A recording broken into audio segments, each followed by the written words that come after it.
Hi there, it's Dr. Sarah Gordon of the PhD Journey Unplugged podcast.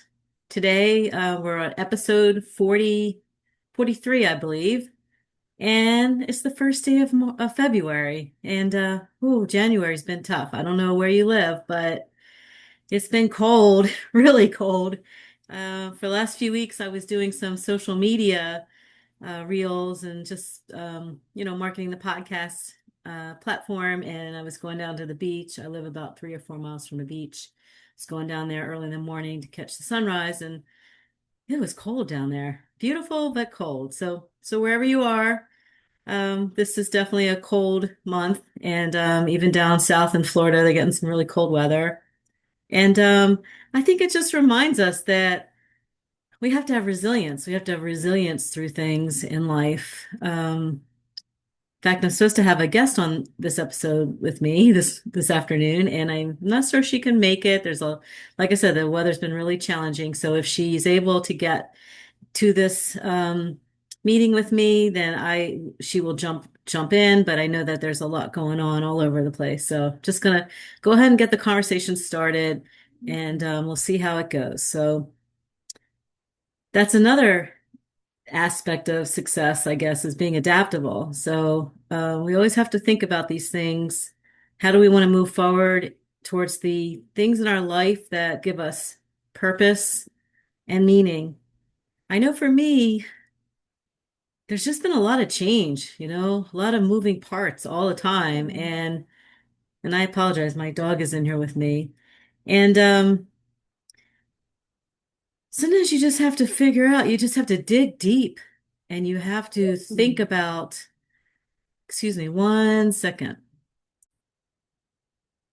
Okay, I'm back. I paused there for a second, let my dog out. She's a chocolate lab and she had ACL surgery about a month ago. She's doing so great. She's such a great dog, very resilient. I learn a lot from my dogs, actually. They're incredible. But where was I?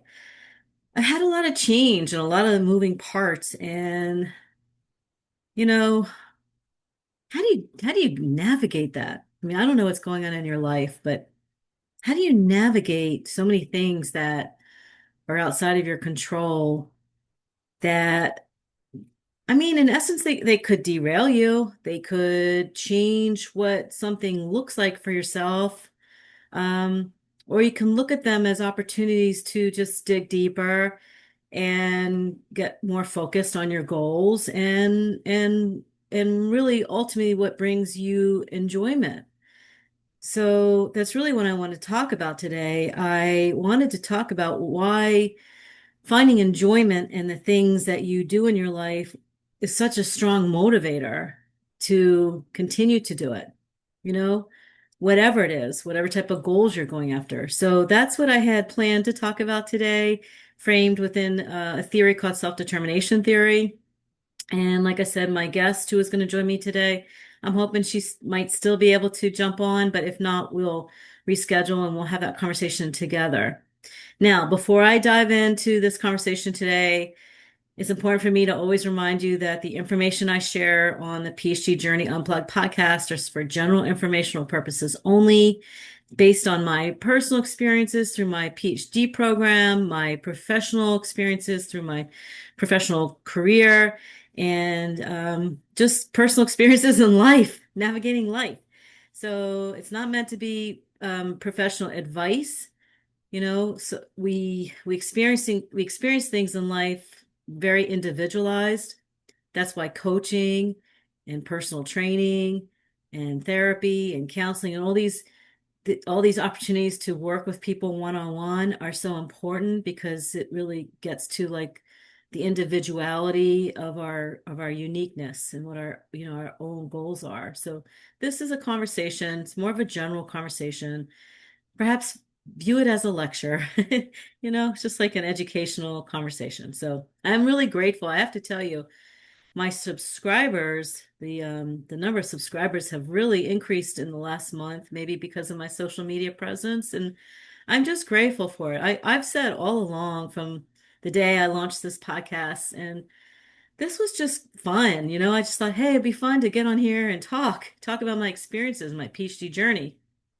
And it's still going to be my core principle moving forward, right? That's when it stops being fun, I probably will pivot. But I've said from day one, like if one person is listening to me today or listening to this episode, whenever you find it, wherever you live, whenever you find it, if it helps you in some way, then I'm successful. And I truly mean that.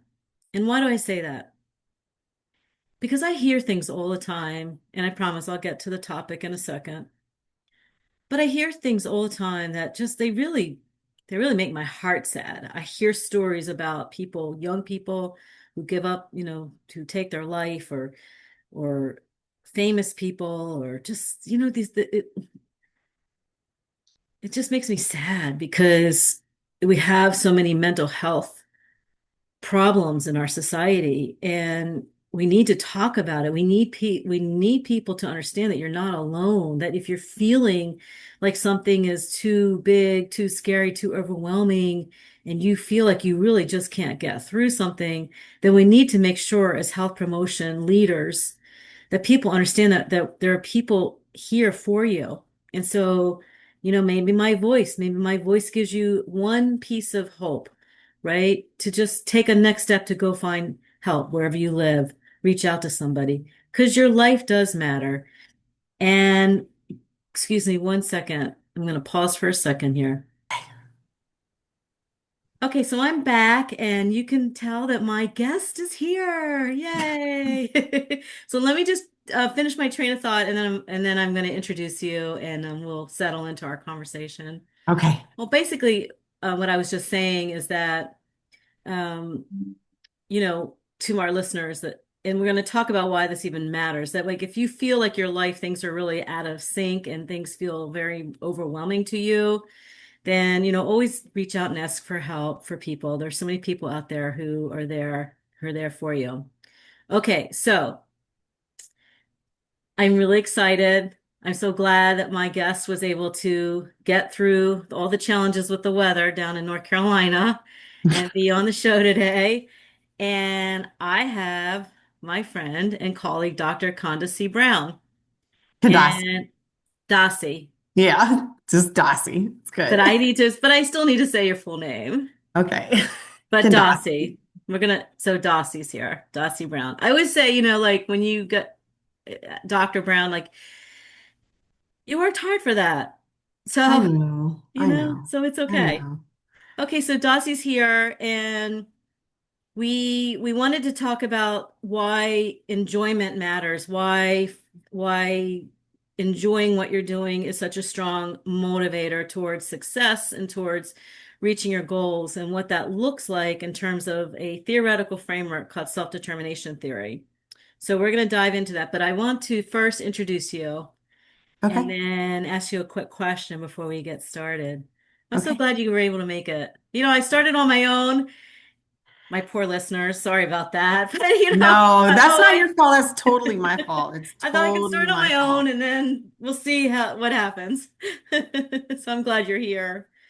Okay, so Dossie, first let me say how we met and then talk about her very accomplished academic and professional life. So I guess about a year and a half ago, maybe, or summer 2024, Dossie, I was marketing my dissertation research project, and Dossie had seen me looking for participants on a platform on a Facebook multi-sport group, and she recognized right away that we had a similar interest, research interest, and she reached out to me. She took that first step, took that action, and she reached out to me and it's like, "Hey, we need to connect."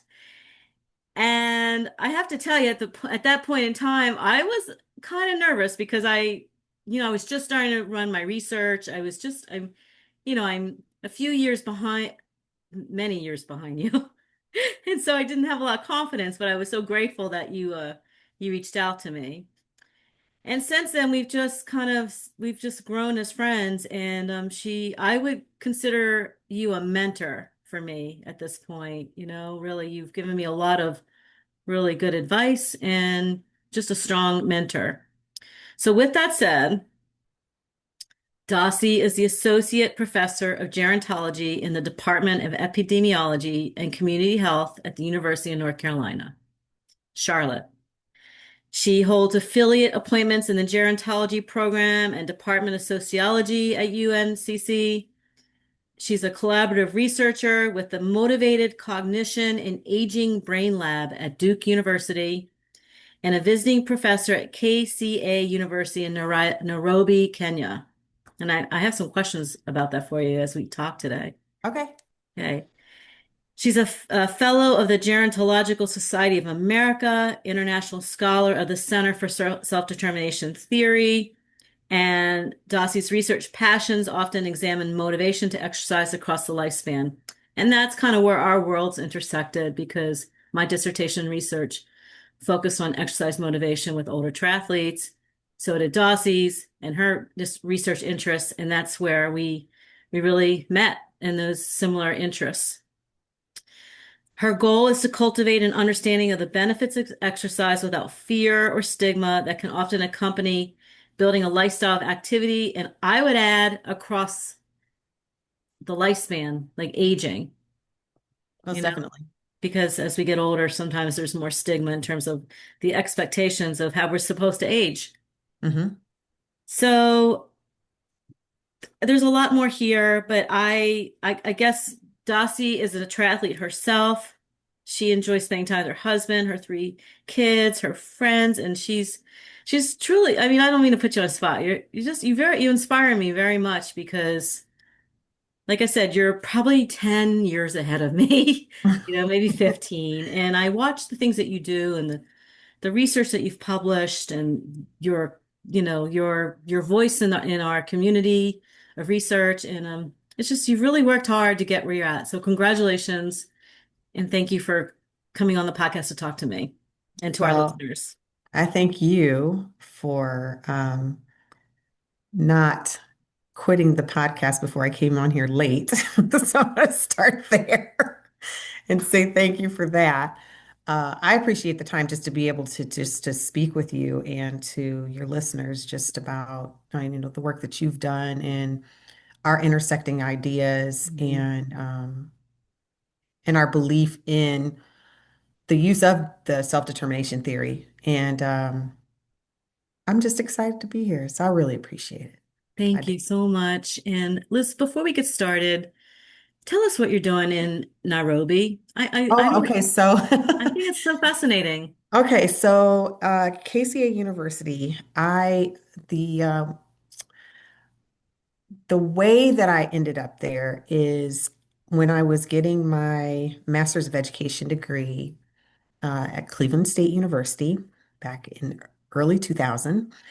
I had my statistics professor. His name is Dr. Joseph Gisema Bagakis, was my stats professor, and he was a great professor. And I got an A in his first class, and he said, "I think you should take my advanced statistics course." And I said, "No," and I said, "I have no interest in doing that." And he said, "No, no, I think you should take it." And he said, "And if you get an A, I will let you come to Kenya." And I said, how is that helping me any? Yes. I What's the connection here? was like, I can go to Kenya anyway. I just like, and I still don't have to take your class, but I took it and I got an A. And I told him that one day I would actually visit. And that was in 2001. Well, of course, life be lifing. And Life he be and I always, lifing. Life be yeah. lifing. I've heard life is lifey. Yeah, no, no, life be lifing. Life be lifing. Yep. I'm And doing. so we always stayed in contact. He came to visit our families. We saw each other. And about 3 years ago, I said to my husband, I said, I'm ready to go to Kenya. I just want to visit and just go. And my husband um, had a contact that he also worked with, or that he wanted to be able to work with in Eldoret, Kenya. And so he was like, well, what do you think about us both going and just seeing what happens. And so that's how we ended up there. And so for me, what I wanted to do was develop a gerontology course of some sort at KCA. And that's what I'm going to do. So this fall, I will be at KCA University developing a postgraduate program in gerontology, and it'll be the first one that they've had. So it's really exciting for me there. And the reason why I'm able to be there is because my mentor, Dr. Bagakas, is now the Deputy Vice Chancellor for Academic and Student Affairs. And so when I reached out to him to say that, hey, I'm going to go visit Kenya, I thought he was still in the United States. And he was like, oh, no, I'm here. So I That's was like, oh, incredible. yeah, so that is how, and so I've been for the last 2 years have been in contact with them. I've taught a couple of lectures, several lectures, and so that's how I have the visiting professorship there. And then this fall I will be there from like August to December. So So who is the course for? so the course will be for You said postgraduate, but like who, what major? specifically psychology students. Psychology students. hmm Yeah, which is great because a lot of the work that I do is psychology related, even though my PhD is not in psychology.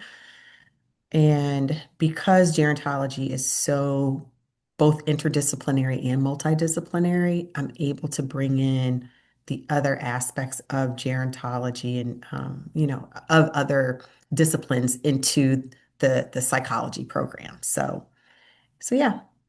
How are, what is aging? What does that look like? In And what respect? I mean, because I think like in our country, and the way I kind of handled it in my dissertation research or understood it is that, we have ageism, Oh which yeah, can tell us, as we get older, we're supposed to decline. Well, we know there's physiological changes, but that,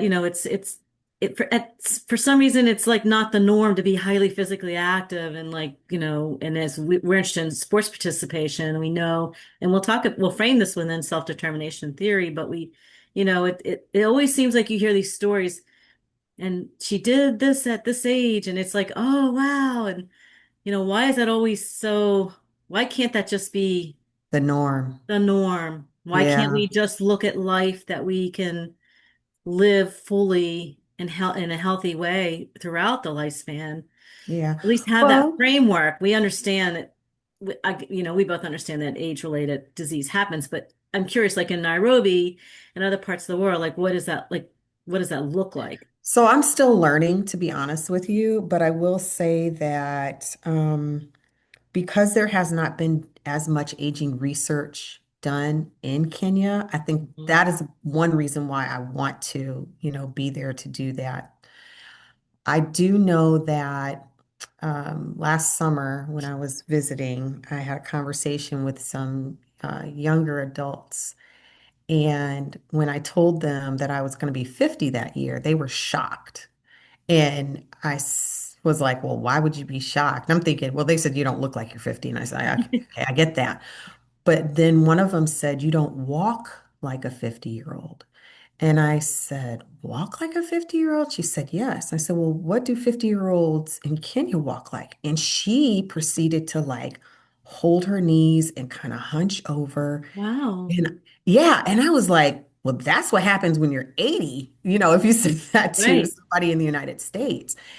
And what they explained to me is because the women, a lot of the women, they do so much walking and they have so much weight, especially that they carry on their heads, on their shoulders. And this is constant through life. By the time they get into their 50s, there is a different type of deterioration that has happened within their muscles, within their joints, that a lot of women, especially in the United States, we would not experience until later because we have not had that same type of constant pressure Hmm. physiologically on our bodies. And so, That's y- interesting. yeah, and so, you might see a woman in Kenya and look at her facial features and think, well, she looks young, but her body physiologically would be very different. And so that was something that kind of I was taken aback by that. And I said, okay, definitely need to do more work. But the dean that I've been talking to, you know, for the people, especially in Nairobi, what they really want to learn about is how to be better caretakers to the older adults because there's a shift in what is happening, especially in Kenya, with a large number of children who are now adult children that should be taking care of their older adults, of course, are leaving the country because they can make more money in other spaces. Oh, And that's what they'll do is they'll send the money back to the families, but the families don't always get the money. So there's so many different things that I think that need to happen and that they want to happen. And I, of course, all I'm doing is trying to learn and then kind of bring in the knowledge that I do have and see how it can be translated into, what the government is doing, because their government is doing things for older adults there and, you know, the different spaces of people in, like they have a lot of Catholic charities that do work and have spaces for older adults there. So it's, I'm really going there to try to teach a little bit, but I feel like I'm going to do so much more learning than anything Hmm. simply because there isn't a lot that's been put out. Not as much as we see in, you know, Western countries and, Hmm. Eurocentric countries and everything like that. So, Hmm. That's interesting. It's like you're putting yourself right in a space that, well, it's in its infancy in some ways. And it's changing, and the culture's changing, like you said. The younger it people are is. leaving, and now they're leaving this gap. And so, you'll learn a lot, and you'll bring a lot too. So I that's hope awesome. so. Yeah, that's So, great. Well, okay, so we Dossie and I wanted to talk about self-determination theory, and I guess it's okay to kind of share at this point in time. We are both very we're both very excited. We thanks to Dossie, I found out about an opportunity, and there's a conference in June, late June and early July, and it will bring international researchers together and educators and practitioners and different people who are interested in a theoretical framework called self-determination theory. Now you have to understand there's a lot of different motivation theories out there, right? yes. We are we and we're in, and we understand them, but like for my research was grounded in self-determination theory, and I find it a very interesting theoretical framework. And so with Dossie's encouragement, I submitted my abstract and Dossie hers as well. Like I said, she's when did you start teaching? Maybe 10, 15. I mean, you're about 10 or 15 years ahead of me as a researcher. Yeah. So I So used self-determination theory in my dissertation also. So that was 10 years ago. 10 years ago. So I mean, Yeah. I'm a new voice. This is my first conference. Dossie's much more established, but the exciting part that unites us is that we're both going and we're going to Yes. share our research. And we both did And our research on triathletes. yeah, we did. We did. And supposedly there's a few other researchers out there that have similar interests. So I'm excited to go and connect and bring back to our listeners like what and start this conversation today. I said to Dossie, why don't we just start talking about like why it even matters? Like why should we talk about self-determination theory? How is it practical? Mm-hmm. And the way we look at it it is a framework to understand motivation to take actions in your life towards fulfillment, towards enjoyment, towards quality of life, towards doing things in your life that bring meaning to you. And so we can we can understand those human behaviors through, different ways of looking at it. So self-determination theory tells us that there's a continuum of how we're motivated. And we can go from feeling very little control in our lives and not very motivated to being told that we need to do something and motivated through other people kind of controlling that narrative for us, or perhaps like rewards, encouraging those behaviors. And we can move all the way towards being highly intrinsically motivated, where we find fulfillment in being, I guess, a self-starter, so to speak, self-motivated to challenge yourself, self-motivated to take your health and your wellness into your own hands, like take, steps forward. So we're all on this like continuum, okay? And well, I'm gonna let you take it from there because I don't want, I don't want to dominate this conversation, but why do you think it matters? Why does that continuum matter to anybody listening to this episode today?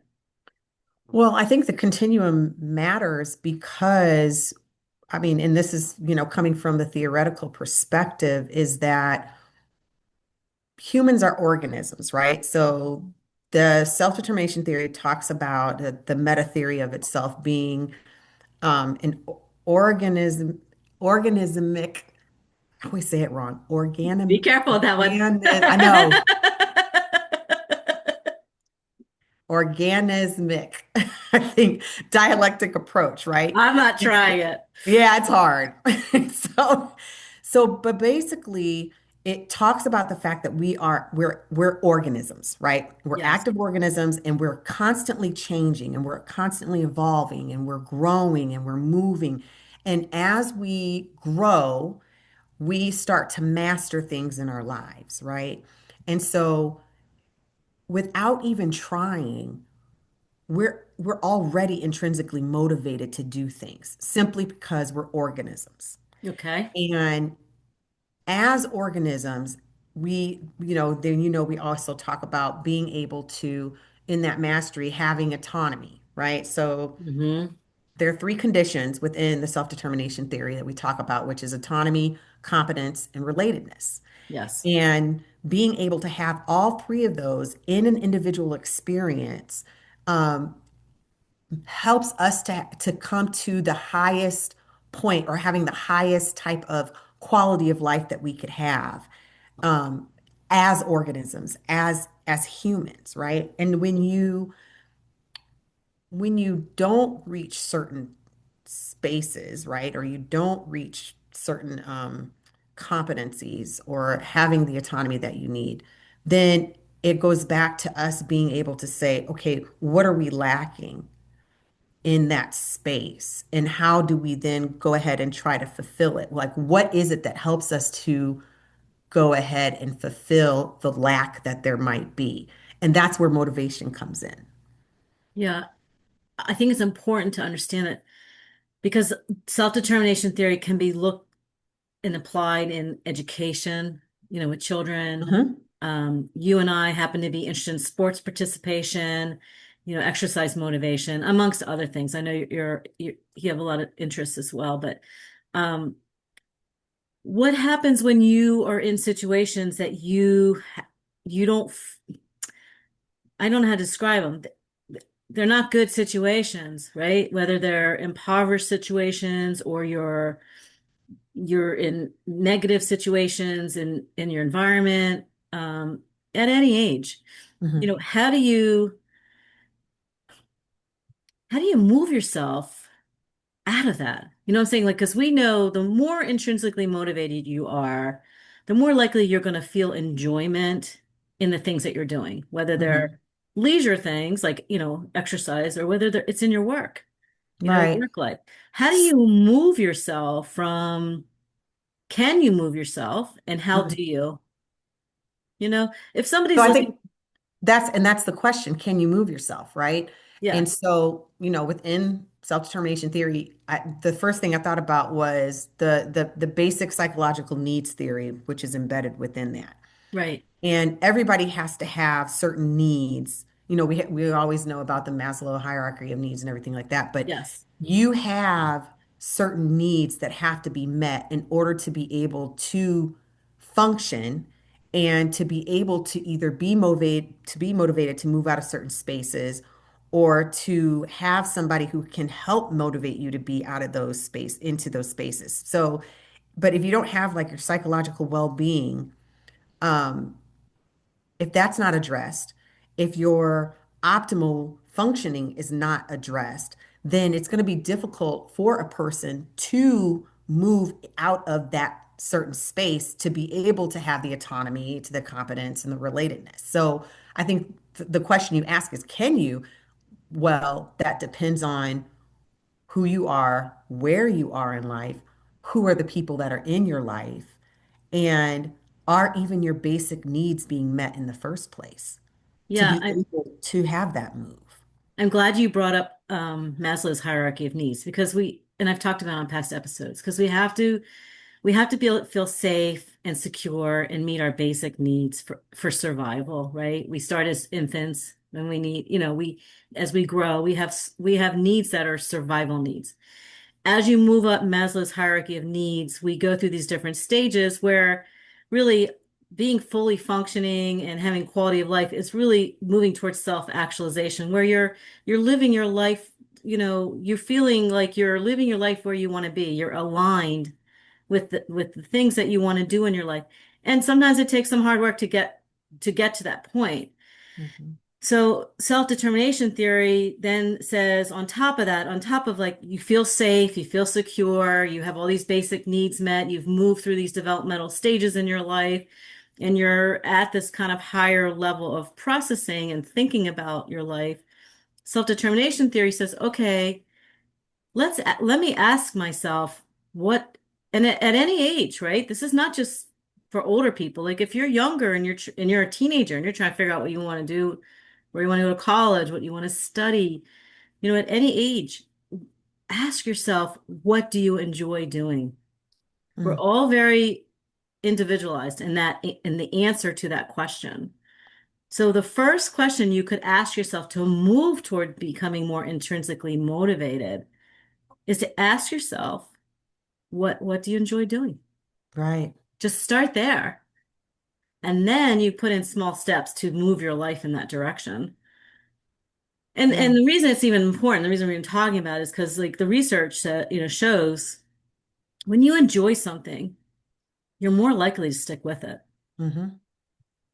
If you're sitting in a And job, go ahead. yeah, I was going to say, well, and you're more likely to stick with it because you are intrinsically motivated to do it. It's something that's coming from the inside. Right. It's something that's moving you. There isn't this, you know, uh, there isn't a medal or there isn't money or there isn't a person or there isn't something outside of you that is saying you should do this because this is what you're intended to do. There's something on the inside. And I feel like everybody has that ability, but what we tend to do is we ignore it. We either ignore that voice that's telling us that we should be doing something, or we lose that voice, um, or it's shut down repeatedly from other people who either aren't encouraging or feel like that's not the direction you're supposed to go. And I'm a firm believer that you have to listen to that inner voice. Unless it's telling you to do something illegal, then maybe you shouldn't do it. But you should listen to that inner voice that tells you, hey, this is what you enjoy. This is what you should be doing. And I feel like when you do that, that's where that intrinsic motivation comes from. And you're like, I'm going to find a way to complete this particular task or this particular thing because I know that I'm going to feel good about doing it. I'm not doing it for the accolades. I'm not doing it because it's going to make my parents feel proud of me. I'm not going to do it because my girlfriends are going to give me hand claps or, it's not, that's not what it is. And you're right. If you are intrinsically motivated to do something, you're going to make it happen. But but sometimes I think that, there's this great book, and I come back to it all the time on my episodes. Ryan Holiday, The Obstacle is the Way. Mhm. I never want to give the illusion based on my own personal experiences that getting to that point isn't always like it's not just like a, easy breezy path to being highly self-actualized and living your life with full enjoyment. I mean, sometimes you've got to go through Hey, obstacles to get yeah, to yeah. get there. And what that does is as you're going on that path, you build resilience too, and internal strength, mental strength. Like because I think from my own experiences, the hard, right? Um, gives me the mental strength that kind of goes hand in hand with this internal intrinsic motivation to keep going forward because I believe in the path, Hmm. even though it's not always an easy path. So I just want to make sure when as we talk about like enjoyment and fun, and these are beautiful things, and we all want to float through life, and we all want the pretty and easy sometimes. But sometimes you just have to work through and the way you get through those hard things, whatever they are in your life, is you break them into small steps. Right, You go, if you have to slow down and go super slow, then you slow down, right. right? And take one step at a time. If you want to move Because faster through them, then you go faster. But it's the end goal, right? So what yes, is yes, right? So what is the end goal, and how do you reach that in the appointed time that you're supposed to reach it? I think a lot of that's times a we good point. also, yeah, I think a lot of times we also think, well, I have to do it in this time. It has to be in this order because, and it's like, no, maybe not. Maybe you can take more time, or maybe it won't take as much time as you need, but there is an appointed time for everything in your life. And the path, you might have to take a detour, right? Mhm. There's going to be obstacles. Well, you just leap over those obstacles, Hmm. right? Or you break down those barriers, Hmm. or you find the people who can help you build the bridge to get over that barrier or to break that barrier down. I think that's the other thing is that a lot of people think that they can't, that they have to do it on their own, and you don't. Hmm. Like, I love you that. really don't. You really don't. Like, there's usually going to be one person at least who's done something that you wanted to do or something that is similar to what you want to do, you know? And it might not be parallel, it might be like this horizontal path or you know what I mean? But being able to talk to that person and saying, "Hey, I saw that you did this. What would you do if it was this?" And you give them a hypothetical situation, but it's a real situation for yourself. But yeah, and I agree with you. I don't think that. I mean, people like you said, like there are things that I've done. Well, it wasn't easy. It was Right. not easy, right? Like, But it kind of goes back to those, there's three basic psychological needs within the self-determination theory, and Dossie mentioned them, and I'll just repeat them again. It's our sense of autonomy, okay? If you think about your life and the things that are going on in your life, how much control do you feel like you have over those things? How much are these actions that you are choosing? These are, and I always love this was a strategy I had learned once, like look at your calendar. Does your calendar look like things that you enjoy doing in your life? Right? mm, Just start there. Like, and how much time, we talk about non-negotiable time. Like, how much time is there in your life to be putting in place the things that you want to do? You have to find that time to improve your health. Let's say so health and wellness goal. You want to get healthier, right? You want to get off the couch and do a 5K, okay? You need to take action steps to get to that goal. And that's autonomy. That's how much you feel like you have some control over your life. So that if you're listening to this right now, like think about that and think about how to move towards living a more autonomous existence, even in relationships, right? I always think about the Venn diagram. It's like two circles, they overlap, and then middle, and it's like two people come together, two fully autonomous people. You overlap a little bit. It's where you share the space in a relationship, but you don't lose your complete self in that relationship. That's autonomy, right? I like how you in our notes you had said, "I get to choose." Yeah, I get to I choose. like that. I get to choose to do this. Yeah, I mean, that's ultimately where we want to be, right? To live healthy lives. But it takes some work sometimes to get there.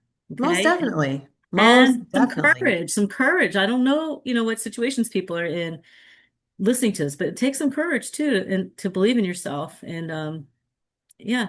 So, okay, and then the next thing is competence that we said. And what I was trying to get at that is like that you have the skill set, that you believe in yourself, that you can do it, right? That you're capable of doing something. And that's where sometimes the hard work too comes into play because because you're studying Mhm. or you're strength training or you're out there training at, athletically for something or spiritually or, professionally. I mean, that's where you're gaining your skill set and your competence, Right. which And gives, I think it's important to note that with competence, it's a willingness to learn how to be competent also. yes. So I think some people, when they think of competency, they think, well, I automatically have to know how to do this. And that's not what competence is. It's also a willingness to be competent in that thing, Hmm. right? And it is a learning practice. And it is, you're saying skills, but it is a learning practice in order to develop that skill, in order to feel competent. But you can walk into it saying, I feel or I believe that I can do this. I can be competent. I will do what I need to do in order to develop this competency. That's probably, I agree with that. Yes, it's true. And from that, ultimately, we gain confidence, right? Right. We increase our confidence in ourselves to make these decisions for ourselves.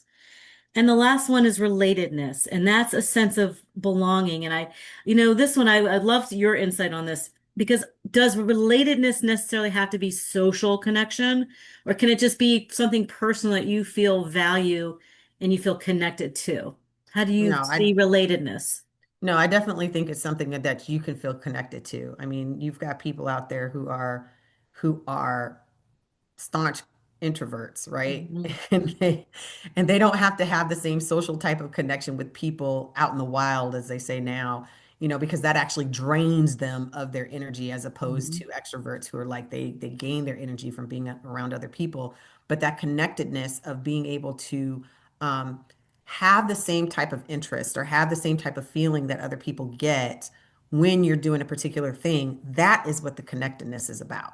Mhm. That is how you can say, for me, I can say I am a triathlete and I can meet somebody on the other side of the world who's also a triathlete and feel connected to them simply because they understand what the rigor looks like to have to prepare for doing, a race, whether it's a sprint or it's an Ironman. They get it. We might not have anything else in common whatsoever, but there's going to be that connection. And so when you think of the relatedness, it has to do with also what's going on the inside, right? Mhm. And how does that bring you together with other people? And that's not necessarily a social thing. It might be psychological, Yeah, right? it's when you started talking about as a triathlete and connecting with other triathletes. I have a note here. It's as we become more intrinsically motivated, it's almost like forming your identity, Hmm. right? So Yeah. um, if you think if you're autonomous, which means fully autonomous in something, you're really right where you want to be. You're aligned, you're taking actions, you're signing up for races, you're racing, we'll just put in terms of the world of triathlon, you're taking those actions to do something that you enjoy. You're training, you're setting yourself up for success Hmm. through being self-motivated to do those things. So you're actually kind of, in a way, forming your identity. Hmm. You know? So why is it important? Why are we spending time talking about this? Well, one, we're going to a conference in Geneva, Switzerland in late June, early July, and we want to talk about this. We're going to talk about this in different ways between now and then, once in a while, when we Right. can connect. We're talking about it because we both did research with older triathletes. We looked at different groups of triathletes, and I can tell you my motivation for studying older triathletes, which was 65 and older, and I had almost equal males and females, and I had an international presence, so it wasn't just within the United States. And what I found within self-determination theory, and which is interesting, is because these people are living highly physically active lives in their late 60s, 70s, 80s, late 80s, okay? They're enjoying physical activity. They're enjoying a sense of belonging and community and they're motivated from within to do these things. And so I think that's interesting because we're looking at people who, in all, I guess you could say, for most, I don't know how to say it. Um, I mean, I know there's a lot to be saying they're living, they're successfully aging. I know that to say successful is, it's there's different ways to define it. But you know, I think that they're demonstrating that. I can't think of the word. There's an expression, but they're demonstrating successful aging. And so I think, and in my study, the pattern was that they came back to over and over again, I do it because I enjoy it. And we know that that is a pattern for intrinsically motivated people. So how about your study? Did you find similar things Yes, I in did. terms of motivation? Yeah, so well, my study was on looking at midlife to older uh, Black um, triathletes. And of course, I did it because I'm a Black woman. I was midlife at the time. I still am midlife. And I just was interested. I knew why I did triathlon, why I continued to do triathlon, but I was kind of interested in understanding why other Black women did triathlon. And so what I found for the intrinsic motivation, because I looked both at intrinsic and extrinsic motivation, but from the intrinsic motivation, one of the main themes that came out of when I had discussions with the women was that there was this understanding of affiliation that was really big for them. Hmm. And the affiliation was really important simply because, you have 0.1% or less people here in the United States that identify with being a Black triathlete. And so when Black women would find other Black women at races, it was like, oh, I'm not the only one. That's And interesting. I could totally understand that. So affiliation was really big with them. And then within the affiliation theme was the sub theme of social support. And the need of having social support of other triathletes, not necessarily other Black triathletes, but just having the social support of other triathletes that they could train with. Simply because, again, you have a very low number of women who are Black that are doing triathlon, and sometimes you just don't want to go at it alone. There are some So, people that they prefer to work out with others, and so there was that. And then there was the family sub theme, which I really liked, and it was this idea that within triathlon there is a family of people that you consider um, that has this distinct meaning, right?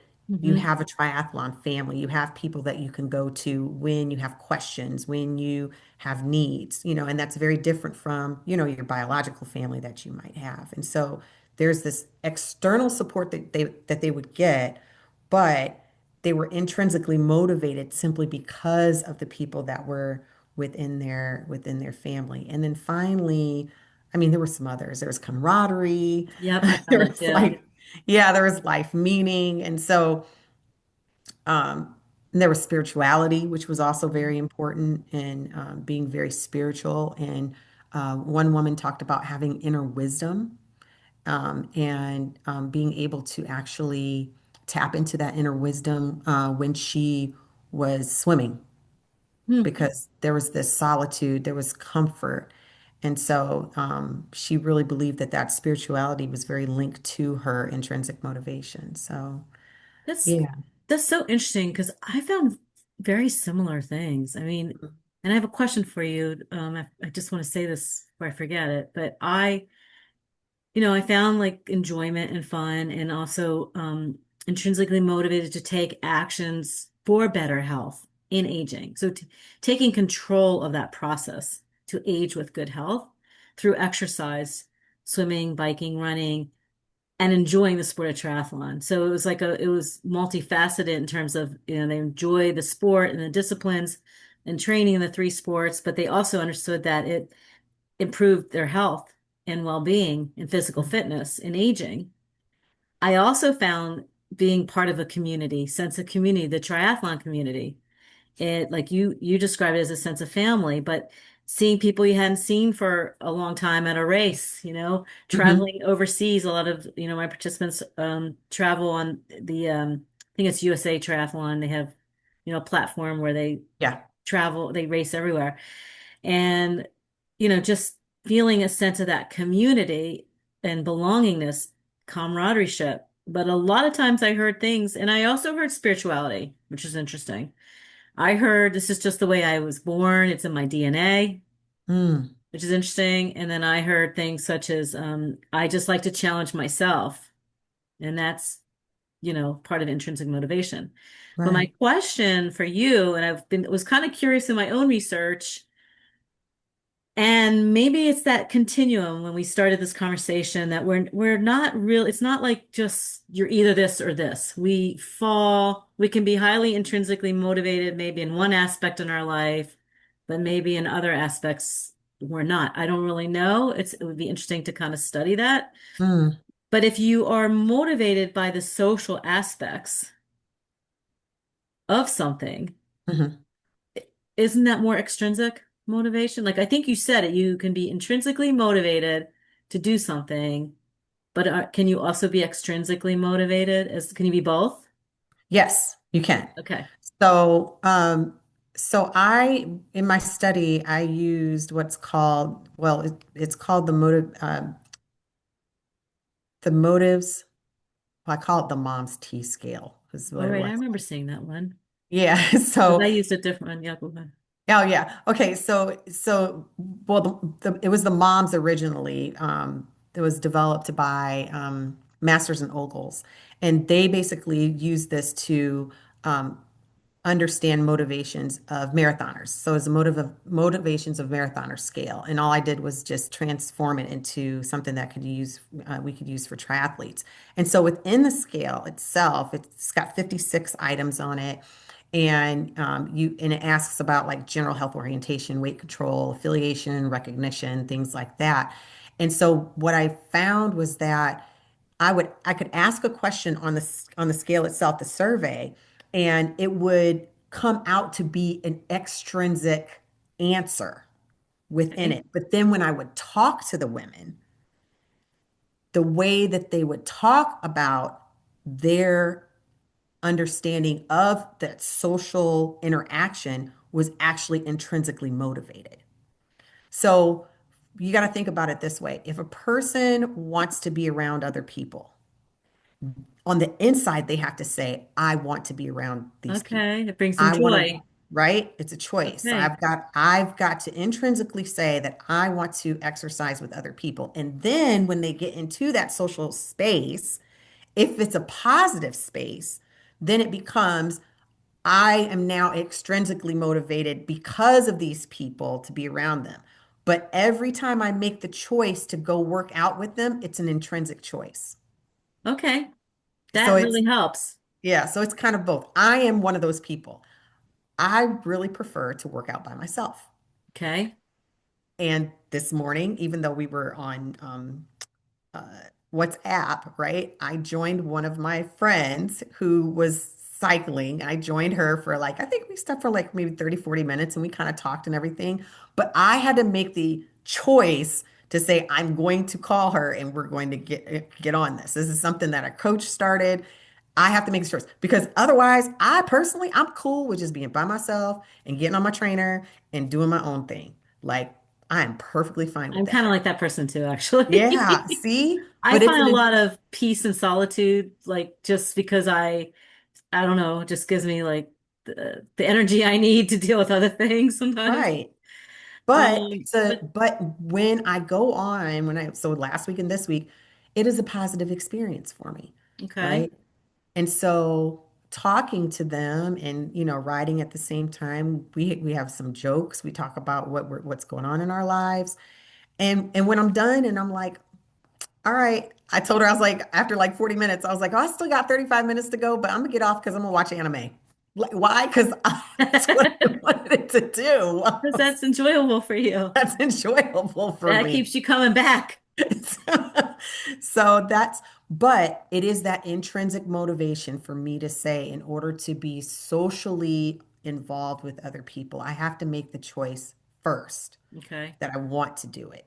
And then it becomes an extrinsic thing. Not everybody's like that, right? Some people are Hmm. like, I have to be with people. whether it's a positive or negative experience. And I Hmm. don't know how people can do that, but some people can. I think that brings up a really good point. I think that why are we even talking about this today? Why does this matter? Because this is a health promotion podcast, right? We're talking about Right, mental health, physical health, and the relationships in your lives. My PhD is in leadership, a health promotion degree in health and human performance, right? Dossie is interested in aging with good health and putting in place systems that help people achieve that in aging, amongst other things that you're involved in. But being in the gerontology space, right. there's an interest in aging with good health. So why is this important? Why is this Oh, important? so you, No, I no. thought, I was like, is this rhetorical for our listeners? They can think about it. I just was checking. Or do you No, want me to answer this? no, I'll try. You could try. Well, I Why could, is it okay. important? It's important because it's for somebody that like wants something different in their life, right? Yeah. I mean, you have to be searching for it. You have to be wanting it. You have to be wanting to make a change in your life. Hmm. A lot of times, it's around weight loss or Hmm. getting more physically fit or more exercise in your life or maybe And changing that's usually where it starts. right? That is usually where it starts. When people say that they want to make a change in their life for health reasons, Hmm. weight is the number one reason. That's That is usually where interesting. it starts.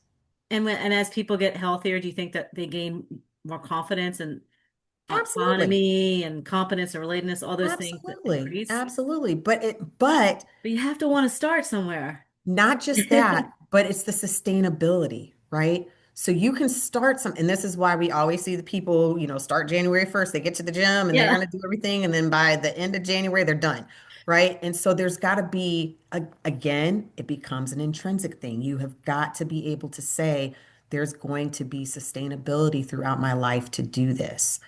And as we get older, it's going to change. I definitely cannot exercise now the same way I did 25 years ago. Right. You have to be adaptable. You got to be adaptable. And there is the understanding that everybody's body is different. Yes. And the way that my sustainability is going to look different from my sister's. It's going to look different from my mother's. Like, even though we're, biologically very similar, we're different in the way that our body is aging, and we've got to be able to understand what works for us. So I think and I'm glad you said that because I think it comes back to that question I asked when we started talking.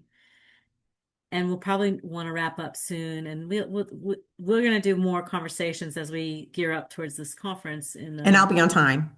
it worked out No, for real. fine. I Listen, will. we're all having strange weather right now. It's crazy. It's like, it's hard to get warm and or get or drive anywhere. But what I was going to say is it comes back to that first question. Ask yourself, what do you enjoy doing? Hmm. Push yourself outside your comfort zone a little bit because you might think you won't enjoy something and you might end up enjoying it. So, Hmm. sometimes you have to take a little bit of a risk to put yourself into something new and you might find enjoyment in it. I think that's important. I mean, I just did that recently, taking a fiction writing workshop. I've never written fiction. Cool. I thought I might just try this. I really enjoyed it. It was really fun. So I think that's important. You have to kind of push yourself sometimes and just take a chance. And if you don't enjoy it and it doesn't work out, you've really lost nothing in that Right. Except trial and error, experience. You except you can say, experience. I tried this And I and don't it like sucked. I didn't like it. it. So it's the same with health goals, right? If you're not a real big gym person and you've gone and you really don't like it, there's other ways to find enjoyment Yes. in moving your body and exercising, Yes. you know? And it's so and I love that you said moving your body, because that is what's important, is the movement Hmm. and getting active and staying active and just moving. Just Hmm. just move. If you just want to garden, that's moving. It If you want to is. take a walk, that's moving. If you want to do yoga, that's moving. Mhm. That is that is moving. Yeah, the I remember the American College of Sports Medicine when I was in school. You probably know this. There's the way they describe it is like some movement is better than no movement. And then you Yeah. just kind of move along this another one, continuum. You know, life Mhm. is a continuum of in different degrees of progress and success and moving towards goals. And so if wherever you're starting and you're, if you're listening to this today and you're not highly, active, just starting to move a little bit Right. you know and it might feel a little hard at first, but then as you get better at it you might find more enjoyment in it. And so I guess the bottom line, as we kind of frame this conversation today around self-determination theory and try to make sense for it for our listeners, why do we even talk about it, what does it mean in the world of motivation and human behavior, is never give up. Never give up on yourself, right? If you feel like you have no control over your life and you just really, just don't give up. Ask for help. Take small steps. Work towards finding things that bring you meaning and joy, and you're going to get there, Right. right? Sometimes, yeah. I always say start from the beginning. Find that thing that brought you joy when you were a kid. I say that all the time. Did you know that? No, I did not know Have that. you heard me say No, that? I haven't. I say that that's why you and I, we see Dossie and I were meant to connect. She saw my research. She's like, this person is doing exactly what I'm interested in. And we just, connected. Yeah. And I say that all the time. Yeah, because Think it's true. it's so true because we lose that childlike Yeah. wonder as we Yeah. age. It's so simple. What did you love to do when you were a kid? Yeah.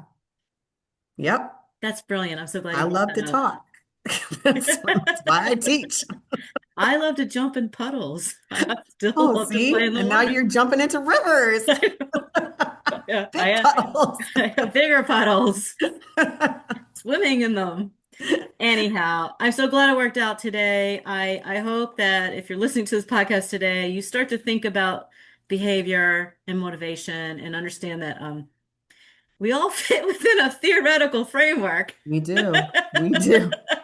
We do. When we use that to our advantage, right? In Yeah, understanding who we are and how we yeah, can move through life. And that's that, and how we can move. That's yes. right. And we're unique. We are. We're not, it's not like these theories aren't just, we're very unique in all of it. So, Yeah. all right. Well, thank you for joining. Thank you for I would, having me. let's continue this conversation as we move towards our collaboration. Oh, Geneva. So we're going to Switzerland. It's gonna be a lot of fun.